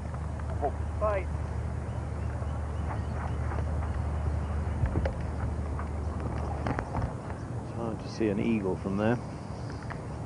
Yeah, it's going to take a miracle shot from there, and that takes the pressure off Steve Allen a little bit. Just imagine if Rich Beem had got up there and put it sort of within 5 or 6 metres of the hole. This is a whole new perspective on his third shot. Effectively, in his mind is, I've got to get down in 3. Nothing stupid, but it's been a long time back in Germany, several years ago since he's won. Doesn't waste any time. Right on 100 metres. This one also a little left and going further left. So he'll be quite a distance from the hole as well. 2 putts for par to remain at 12 under. Well, we've seen what this green's like to putt on from any distance. That wasn't what he had in mind, but that's the tension. Both the last two tee shots pulled away, hanging on with the right shoulder on, not releasing the club, all the usual things, and totally understandable. Yeah, well, he's actually early in the week moving back to his left side beautifully, where he was, his stock shot was a little fade, and as you say, hanging back that bit, pulled his drive and pulled that third shot here.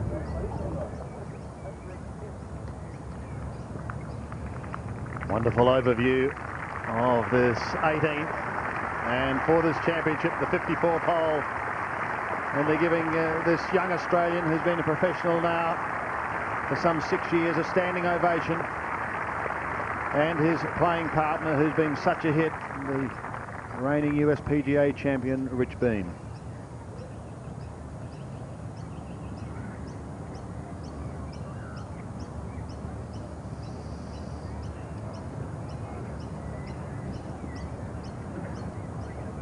Of course, Stephen Allen playing in the United States the last couple of seasons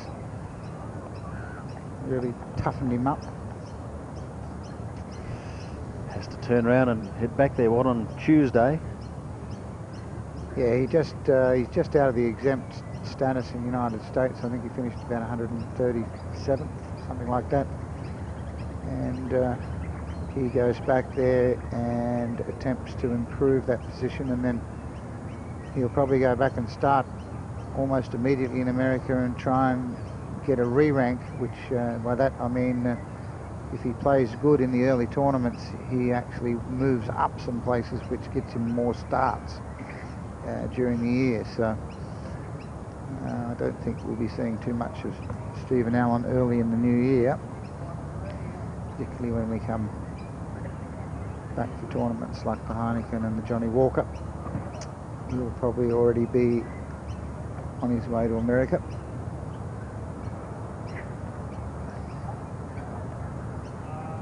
Which is a bit of a shame, and many of our young players have to go over there to improve themselves.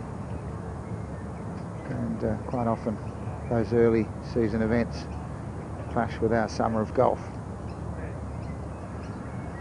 First to putt though, from off the green. Rich Beem, a putter, has done him wonders this week. He's had the lowest number of putts of anyone going into the last round, but it's been the 10-footers that he's been so good at, not this monster. Uphill, right to left, leave the pin in because he's off the green.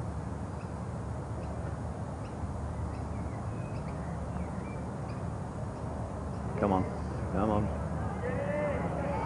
Hasn't hit it.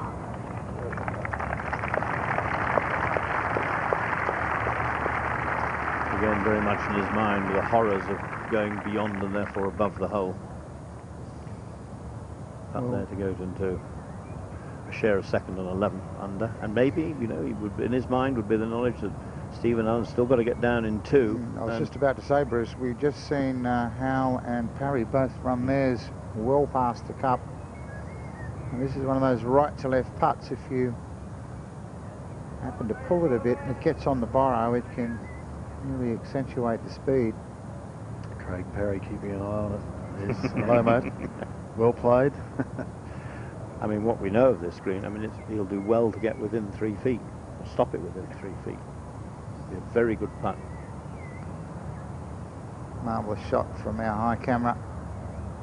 So when it's all said and done, Stephen Allen needs 2 putts to win the Australian Open.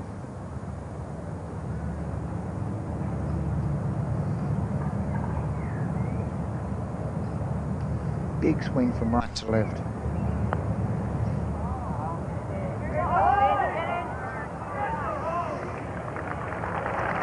And that's a very good lead. Yeah.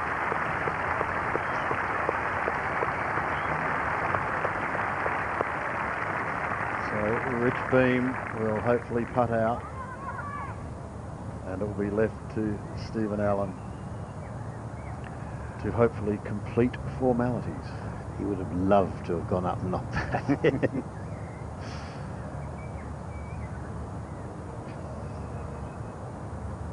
Beem for birdie, a chance to finish at the 11 under. Parry, Badley. And he does. He's been a very welcome visitor to Victoria this week. 66, 64, 69 for Rich Beem. And he finishes at 11 under. And it is now down to Stephen Allen. I remember in '98, before the President's Cup, the great Peter Thompson said, watch out for a young man by the name of Stephen Allen. He's going to go places. And he now has his name on the Stonehaven Cup. Stevie Allen is the Holden Australian Open champion.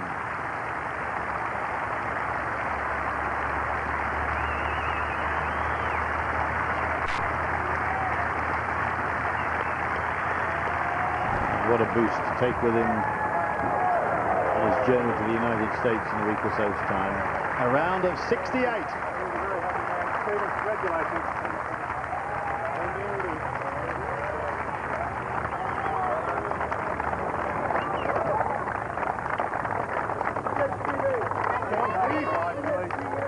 First things first, into the scorer's hut with his playing partner, but not before a high five or two. Very popular amongst his peers, and particularly to win in his home town of Melbourne. Everyone, I'm sure, delighted. That's a fantastic achievement, a wonderful story for someone who has battled for the last couple of years.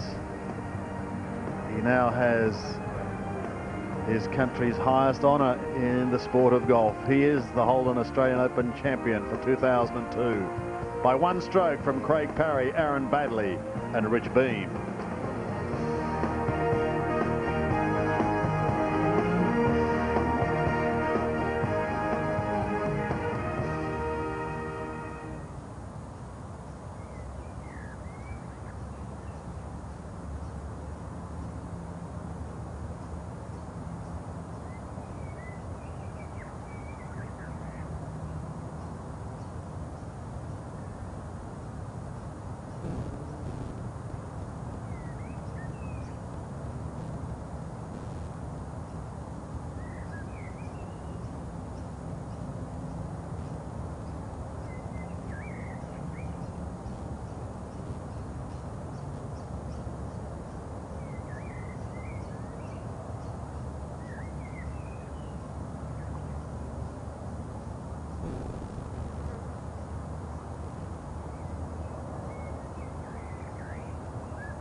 Tremendous relief, I think, more than anything else for Stevie Allen. Outstanding performance, Jack, at one stage, led by 3. In the end, it was down to the bare minimum.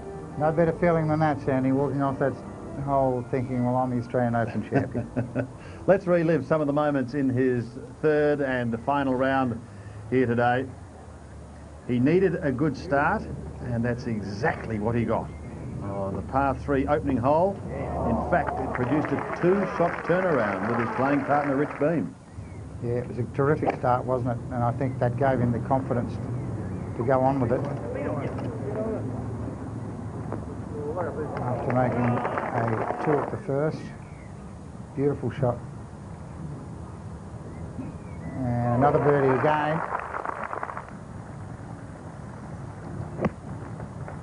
This, I thought, was a really good shot he played here, but didn't capitalise on it, and for a moment I thought it upset him a bit, but here's his second shot to 11 up the hill. This was a ripping shot, this, where he sucked it back down the slope and made 3. A big birdie putt here at the 14th. This is when the challenge was starting to come. He had to produce something and find something, and he did. And really, Jack, when those challenges did come, I thought he kept his cool, maintained the presence extremely well. Oh, look, I think there's no doubt, Sandy, playing in the United States has given him a great deal of background to win this championship today. A magnificent winner. Let's hear from him. Here he is with Pat. Congratulations, Stephen Allen, Australian Open champion. Sounds nice, doesn't it? Awesome. It was pretty tense those last few holes. Yeah, it was tough. I hit a few loose shots towards the end there, but you know, I had a little bit of a break with a few holes to go, so I did just enough to hang on. Did you think that that was helping you, the stopping between holes, because we had a hold up after going so quickly for those first dozen holes or so? No, I don't know. I think my biggest problem was getting ahead of myself today. A couple of times, you know, the 3-putt on 13, I sort of looked up at the board. I was trying not to look at them, but I couldn't help it, and I looked up and saw I was 3 in front, and I was like, whoa. And then, you know, after that, that probably helped me knuckle down towards the end and really keep my focus. You made birdie next time. Mm-hmm. It was a good putt. Now, you've just spoken to Bridget, your girlfriend. She's in America, but she's been watching. I hope she's still watching. Happy birthday, Bridget. It's so exciting for you because it's been a tough year for you, hasn't it? Yeah, it's been pretty tough, but I really have played well from the second half of the season. I felt like my game was back to where it was, you know, 97, 98 when I played well out here in Europe, and I had a few chances towards the end of the year in the States, and I didn't follow through. So, you know, it's really nice to come through when I have to. The thing about the Australian Open, there's leaderboards everywhere, so everywhere you turn, you knew they were breathing down your neck. I did. It was a nice way, you know, a birdie on the first was a great way to start, and, you know, I hit the ball pretty solid, really. Didn't drive it as well as Rich. He drove the ball unbelievable today, as he did in the PGA, I guess, but I just kept it out of the bushes. Well, in this part of the world, I think there can be a few more popular winners. Congratulations. Thanks, your Pete. fans await. Thank you. Thanks, Steve. Yes, he is a popular boy in this part of the woods, affectionately known as Plugger. But more importantly, he is the Holden Australian Open champion. We'll have the presentation coming up, and as we go to the break, he was on the phone to his girlfriend Bridget as he said to her, happy birthday. I've got a lovely present for you in the form of a very, very nice cheque. That presentation is coming up.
Guys.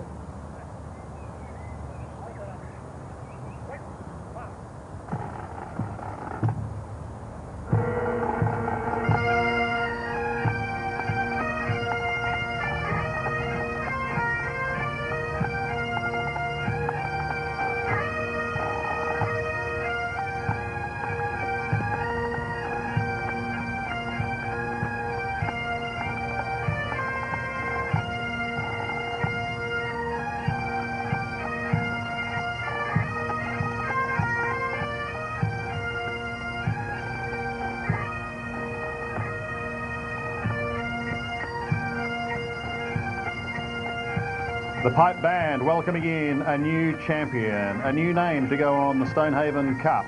Time now for the presentation to Steve Allen, your Master of Ceremonies, Craig Willis.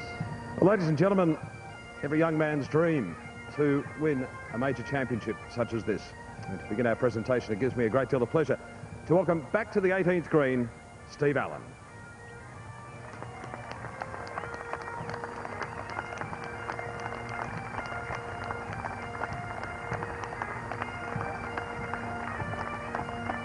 And to officially begin the presentation, it gives me a great deal of pleasure to introduce to you Mr. John Thorson, the President of the Australian Golf Union.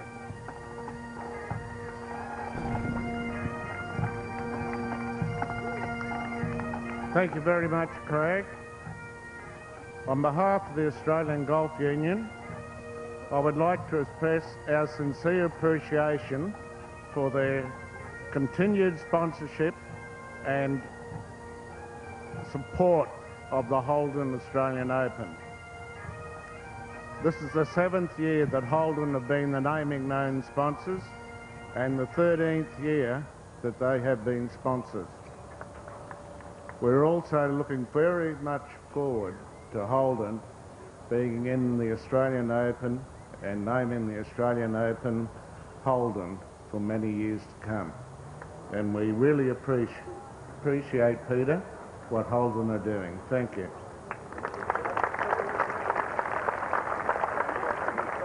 We would also like to thank and appreciate all the other sponsors. There are too many to name, but even though I don't mention your name, I tell you, you're well worth it. Thank you very much for your sponsorship.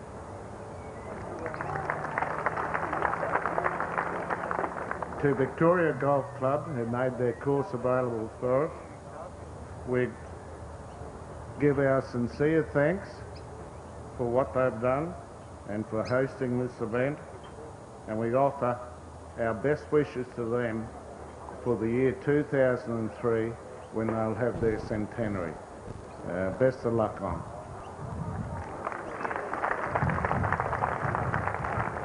Now, it'd be remiss of me if I didn't mention about our great TV coverage on Channel 7.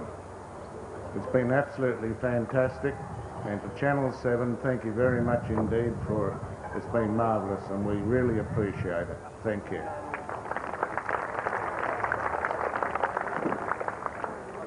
Just like to add that the championship coverage, I can tell you, is very world class, as I suppose everybody has seen it around the world on it.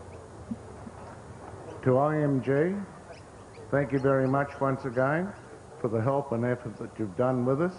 We really appreciate it, and we're quite happy, and everybody is happy about the event at this stage. Thank you. We wouldn't be able to have this event if it wasn't for all the volunteers. And I'd like to thank all the many volunteers. I'm not quite certain how many, but I know it's in excess of 400 who've come along and helped and volunteered and made their time available for this great event. Thank you very much, volunteers.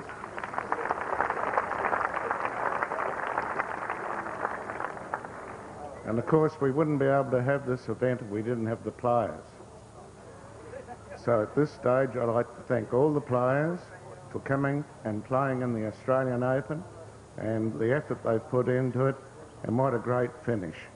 I'd like to also congratulate Stephen Allen on his fine finish, and it's great to see it's great to see a Victorian win. Thank you. Congratulations to you, Steve, on winning the Stonehaven Cup. Thank you very much indeed, ladies and gentlemen. John, thank you. And John alluded to the wonderful support given to this tournament by Holden, the wonderful support that Holden give golf here in Australia. Please welcome the Chairman and Managing Director of Holden, Mr. Peter Handenberger, to say a few words. Peter? Thank you very much, and good afternoon. On behalf of Holden, I would like to congratulate you, everybody involved, for what has been another great tournament. We still believe that the Holden Australian Open 2002 has lived up to its reputation as Australia's premier golf event, despite a small hiccup at the beginning. We have seen absolutely outstanding golf played over the 3 days. The competition has been exceptional. Our thanks to every golfer who played in this year's Holden Australian Open. I would also like to thank everyone behind the scenes for their superb organization. The effort and dedication needed for this event to run so smoothly is very much appreciated. On behalf of Holden, I would now like to present Stephen Allen, the winner of the 2002 Holden Australian Open, with this check of $270,000.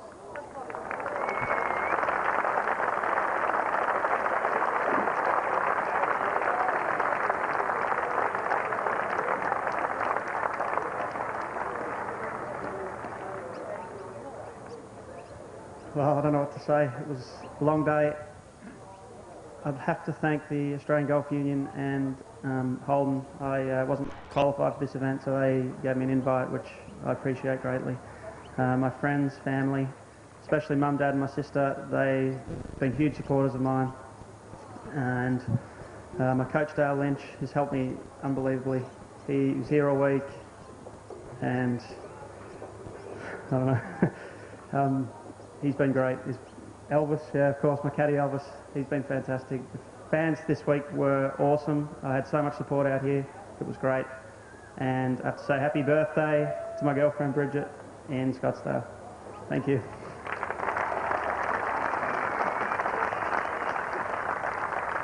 As we said earlier in the week, a man of few words. He's one of those players that lets his clubs do the talking, and they spoke pretty loudly, Jack, this week. They did, Sandy.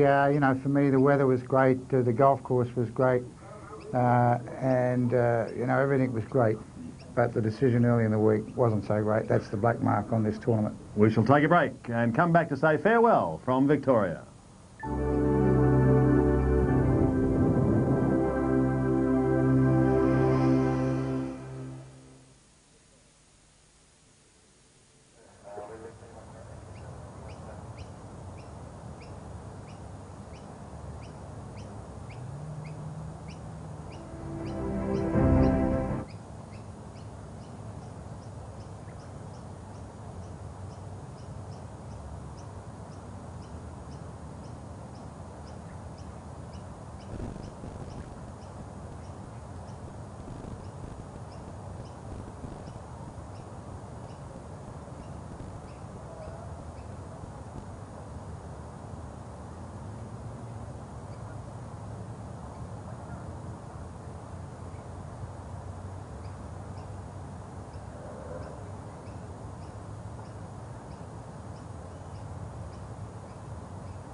A final look at the leaderboard.